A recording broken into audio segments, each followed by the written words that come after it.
Hi, everyone. Welcome to Midweek at the Compass. My name is Rick, and I am the pastor of Compass National and Compass Global here at the Compass Church. And joining with me is Adam, and Adam is the area leader for the Middle East and North Africa for Reach Global. Reach Global is the mission arm of the Evangelical Free Church of America, which is part of the association of churches that we are a part of. And Adam, it's great to have you with us, and really appreciate what God's been doing in and through your life. Tell us the process that you went through to kind of get to where you are.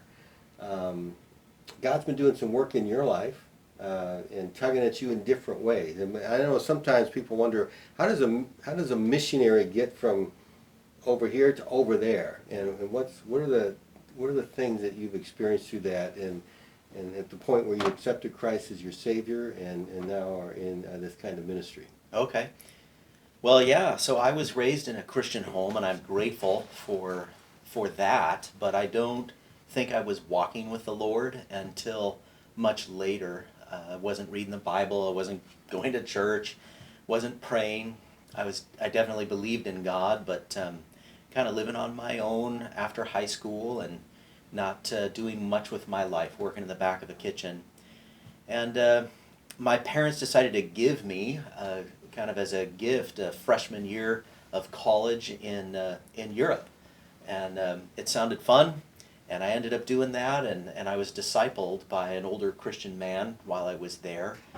Started to understand the gospel for the first time, and started to discover some spiritual gifts. I enjoyed writing music, and really saw this was right after the Berlin Wall came down. There were some really exciting ministry opportunities there.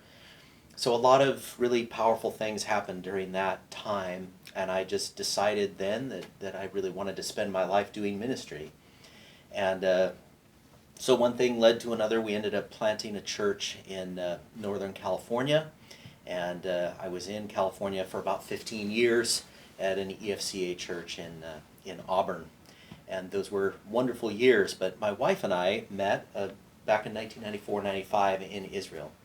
And we saw, years later, the Arab Spring playing out on television.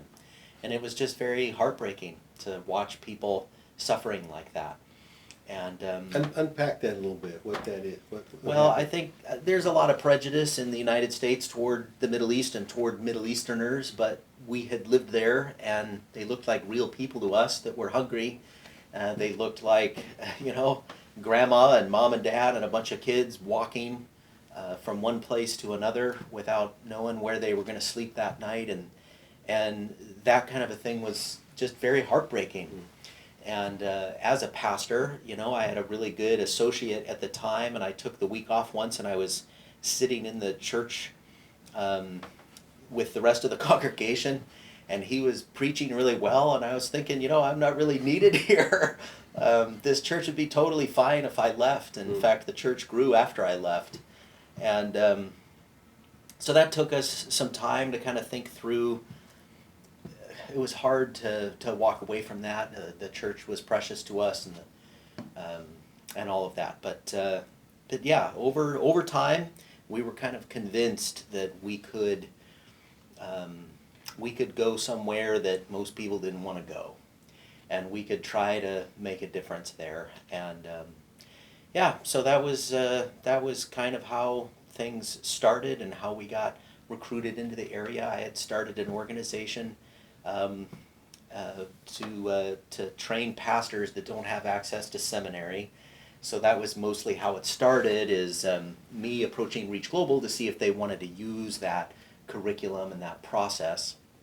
And some people in this congregation are familiar with some of that work in Kenya. And yeah, they kind of flipped the tables and said, well, what if you did it full time? And so that was how we ended up making the decision. It was a long process, and other parts to the story. But eventually we ended up over there, and we live in the Middle East now, and we've had our kids there for a while, and we've got a good team around us, and we're working on church planting. So that's what we do. All right. So, I mean, obviously, where you are, comes a lot of from the U.S. perspective, at least, if we're not paying attention, and even if we are sometimes, a lot of stereotypes of That's what right. we think the peoples are like, and the multiple countries that you work in and out of, and there's all uniquenesses and different ethnicities and all those things. So help us to understand a little bit more of the differences that you see there as opposed to here. And I know you shared with me a little bit before about there's some vastly really good differences where you live now compared to here. Sure. Well, the Middle East has a lot of people that are following a false religion, and there's a lot of real negatives to that false religion. And so there's some brokenness in the culture that definitely needs to be addressed. However, the Middle Easterners are way friendlier than Americans are, and it's been very jarring for us being here in Wheaton for the last month or so on home assignment, and uh, you even with neighbors and things like that, just people not saying hi to each other and things, and we're used to being in a community where people are just waving at each other and excited to make eye contact and say hello and invite you into their home and share their best food with you. Even Syrian refugees who just have nothing and been deeply traumatized with terrible things that have gone on and all kinds of deaths, people close to them tend to just be laughing all the time and deeply welcoming you into the center of their home. Yeah, cute kids and all of that. And so, yeah, we've had to talk to our kids a whole bunch of times. When we leave the Middle East, we kind of have to brace for what we're about to experience, whether we're in Europe or in America. Just kind of the absence of friendliness can be very jarring. So yeah, that would be one thing. And it's a really beautiful place to live. There's all kinds of amazing things to see and do and eat and that kind of a thing. So yeah, the Middle East is a very diverse place. There are some places that are very sadly experiencing war right now, especially Yemen and Syria, where you just have a heartbreaking amount of starvation and sickness, and then you add a pandemic on top of that, and it's just so sad. And then you have a lot of tyrannical governments and all kinds of problems with terrorism, and so all those things are true, but you also do have pockets where the neighborhoods are pretty stable, and even some countries are stable. And we happen to live in one of the more stable countries, which is where we look at as kind of a hub for training new missionaries to come and learn language and culture and how to go out and share their faith and coach people, disciple people through their first few days, weeks, and months with Christ, and then help them gather into churches, which is a real trick because if you're coming from the dominant religion, there can be a lot of persecution and a lot of surveillance and a lot of sad things happen when people convert to Christianity. So we're coaching them not just to start churches, but to do it in a way where they're typically doing that secretively and yet still trying to share their faith. So it's a fascinating place to do ministry. Yeah, it's certainly once you get beyond that tourism factor and see the sights and do all those kinds of things, you recognize that there are people there Exactly. that actually are from there, and there's certain cultural dynamics that are amazing, and all those different things that come with it. And I think that's so important as we think about the world, as we think about how God has brought and so desires to bring together all ethnicities. I mean, that's our challenge, right? Is to go into all the world, every ethnic group, and preach the good news of the gospel. Exactly, all of them. Yeah, and so the amazing diversity that has been created as a result of that, and the celebration that we can have of peoples. So, just to be able to expand our perspective and see the world through God's eyes is really, really important, isn't it?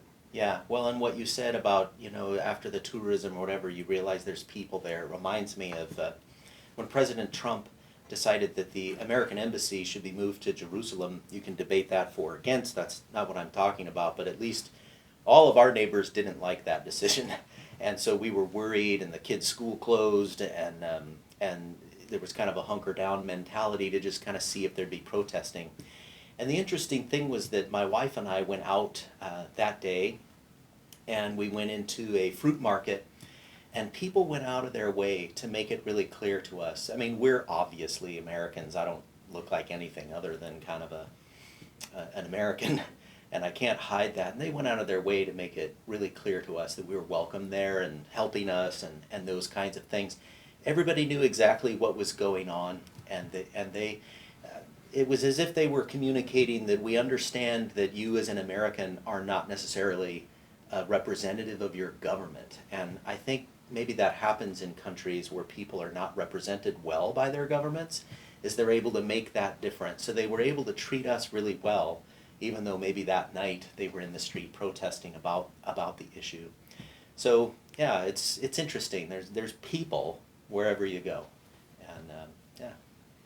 Yeah, and obviously the way that we respond to individuals, the value that we show, the Yeah. love that we demonstrate Yeah. to them, gets returned. Yeah. I mean, I found that to be true in various parts of the world that Yeah. I've traveled in, from you know, just the honor and the value that you show and respect that you have for people. It obviously comes back in Yeah. so many different ways. That's right.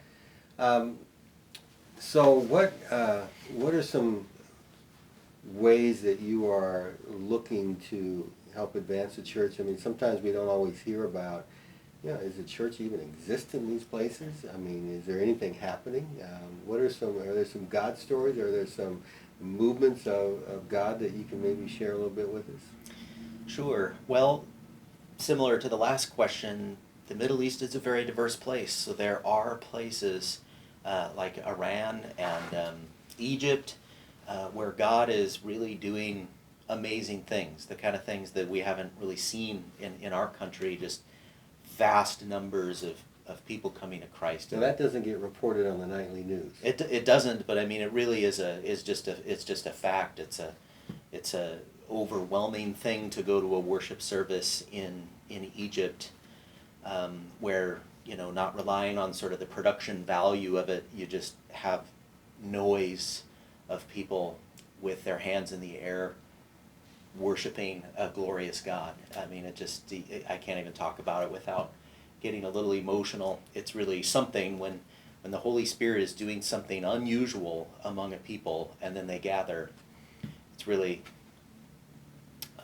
amazing. And yeah, similar stories of just buses and buses of people that are going out into remote places in Iran so they can get baptized and so forth.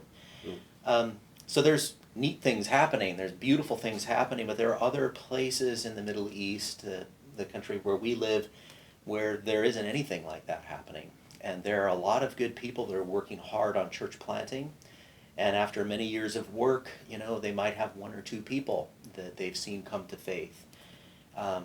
There can be a lot of infighting between the existing churches, and surveillance issues and so forth have created kind of a fortress mentality. And so it's a much harder place to be, much harder soil, and really needing more people from the outside to kind of come in and encourage and help during this phase of just doing more of a pioneer type work. You can go into whole cities and stand on a mountain and kind of look down on the city. There's no known churches, there's no known believers in the whole city. And so that's, not a lot of exciting stories happen in situations like that. But it's an exciting time, I think, because there's no sacred cows to kill.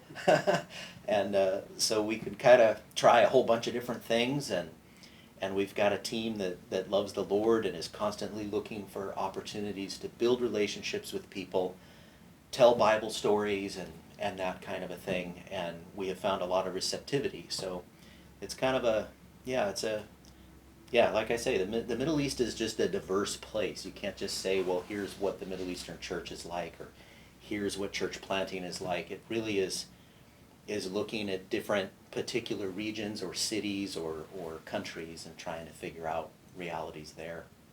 So what would you say to somebody that says, how can I even get involved with something like this? Is Americans, can they be effective in the Middle East in ministry with missions? Is the best thing to do to obviously to always pray and support and trust God for a movement of His faithfulness across the land. Um, Obviously, there's a lot of Middle Eastern right around Chicagoland here, right? Mm-hmm. So what would be some suggestions that you would have? Well, so I have a couple of things to say because there are some churches in America that are kind of feeling like we're beyond needing to send missionaries. We mainly have, foreign partners that we help support and so forth. And so let me address that first. Because of surveillance and persecution issues within the dominant religion, people are really uncomfortable asking other citizens of the country spiritual questions. You don't question Islam. It's not a critical thinking environment. So if you are not sure, how to pray or what do I do when I'm sad, like all these kinds of questions, you don't ask questions. You just kind of do what you're supposed to do. And so when they see a foreigner come into the scenario, they have lots of questions for us that they've been kind of like holding on to for a while, and they'll wait until their mom leaves the room or whatever, and then they'll lean over and they'll ask something very personal. And so Maybe an example of something like that? Sure, like a young lady who was talking to one of our teammates, telling this story a while back of the mom left the room. She had a Bible under her bed, kind of hiding it, and she wanted to know, how do you pray when you're sad? That was the question that she asked. How do you pray when you're sad? And prayer in Islam is very it's a performance of a religious duty. It's not interacting with a personal God that is listening and responding. And yet she had heard our teammate praying, as if you're talking to somebody who's listening and asking extemporaneous sort of things. And so she was curious about that. And how do you pray? And I mean, this is a white girl that she was asking this question of, white girl from the South, and so. So there is a deep need for people from outside the culture to come in at this stage of church development, this initial kind of pioneer early stage. There's a deep need for Westerners to come in to that environment and answer some of those questions. Another thing I would say is that if women missionaries don't come to the Middle East, then women in the Middle East won't hear the gospel because you have a real separation between men and women. And so I'm constantly trying to encourage, young single women to join our team. That's a powerful statement. We will create community for you. We'll train. We'll send you out in groups. We'll have you over for pizza and movies and all that, and we'll teach you how to do it and everything. But we need you to come and build relationships with young Middle Eastern women, and your job, I mean, that's the amazing thing, is that you will be compensated for this. This will be your job, is to go to people's homes and eat great food and drink tea and draw henna on the hand, and you're praying to look for opportunities to talk about God. Mm-hmm. And so that's the last thing I would say in response to this is I think because we've seen a lot of movies where every Middle Easterner is going to blow something up or whatever, we kind of think, well, doing ministry in the Middle East is like the hardest thing you could do, And I just want to say that talking about Christ in the Middle East is way easier than it is here in Chicago. Wow. And I was a pastor in Northern California for 15 years, and so I would guess that it's similar, where you're building a relationship with a neighbor. Talking about religion is awkward. You're kind of looking for some kind of like, how do I segue into this subject? Like, do you know what's going to happen when you die or something? Like, really awkward. Well, in the Middle East, people are constantly asking questions about God, and you can say, I was reading such and such in the Bible this morning. Really, what were you reading in the Bible? Some of that is just because they're used to in their own religion talking about God a lot, and some of it is because God is doing something in the hearts of people in that region. They're having dreams about Christ, and so then you're sitting there, and they assume since you're an American, you must know something about Christ, so they'll ask. And so I know that it sounds counterintuitive, but it is easier to talk to people about the gospel in the Middle East than it is to talk about the gospel in Chicago. So yes, you've got to learn language, you've got to learn culture, there's a price to pay. I'm not saying it's easy to do ministry in the Middle East. There are security issues we have to be concerned about, and lots of training in that regard, and so forth. So I'm not trying to exaggerate, but I'm just saying people are very open, and we need people to come and to do this work, and we can train you to do it, and it's mostly a lot of fun.